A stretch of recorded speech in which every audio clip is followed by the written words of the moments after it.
ভারতের লোকসভা নির্বাচনে পশ্চিমবঙ্গের মমতা ব্যানার্জির নেতৃত্বে তৃণমূল কংগ্রেসের অন্যান্য প্রার্থীদের মধ্যে জয় পেয়েছে ৬ তারকা, যারা চলচ্চিত্র জগতের সুনামধন্য মানুষ। তারা হলেন জুন মালিয়া, রচনা বন্দ্যোপাধ্যায়, সানিয়া ঘোষ, দীপক অধিকারী, দেব, শতাব্দী রায় ও শত্রুঘ্ন সিনহা।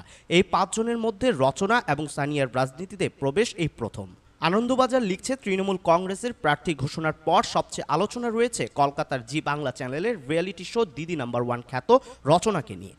তিনি ভোটে দাঁড়ান হুগলি আসন থেকে। আলোচনার অন্যতম কারণ, ভোটে রচনাকে প্রতিযোগিতা করতে হয় ওই আসনের বিজেপি প্রার্থী একসময়ের অভিনেত্রী লকেট চট্টোপাধ্যায়ের সঙ্গে।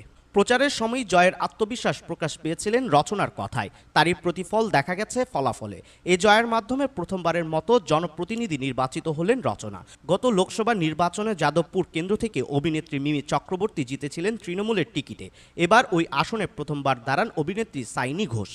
প্রথমবারই বিপুল ভোটের ব্যবধানে জয়ী হয়েছেন সাইনি। তিনি হারিয়েছেন বিজেপির অনিবার গাঙ্গুলি এবং সিপিআইএমের সৃজন ভট্টাচার্যকে। সাইনির জয়ে উচ্ছ্বসিত পরিচালক রাজ চক্রবর্তী বলেন, আমার মনে হয় সাইনি যথেষ্ট বুদ্ধিমতী এবং আমাদের দলেরও বড় সম্পদ।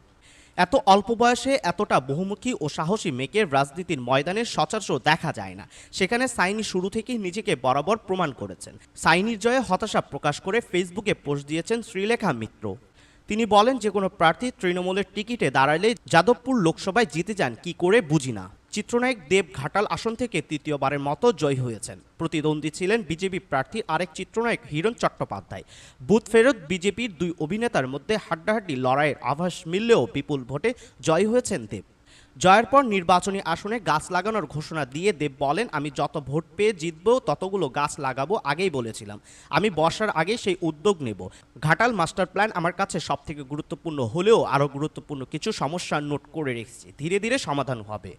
অভিনেত্রী জুন মালিয়া মেদিনীপুর আসনে বিজয়ী হয়েছেন। সেখানে তিনি বিজেপির হ্যাভিউড প্রার্থী অগ্নিমিত্রা পালকে হারিয়েছেন। এছাড়া তৃণমূলের হয়ে নির্বাচনে জিতেছেন অভিনেত্রী শতাব্দী রায়ও।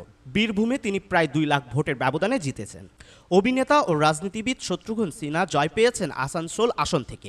এই আসনে বিজেপির পক্ষে প্রার্থী হিসেবে ভোজপুরি তারকা প্রণব সিংয়ের নাম ঘোষণা করা হলেও পরে তিনি নির্বাচন থেকে সরে দাঁড়ান। এরপর বিজেপির হয়ে মাঠে নামেন অহুল ওয়ালিয়া। সহকর্মীদের জয়ে অভিনেতা জয়জিৎ বন্দ্যোপাধ্যায় বলেন, রচনা ও জুন দুজনই যেমন ব্যক্তি, তারা যে মানুষের কাজ করবে সে বিষয়ে নিশ্চিত।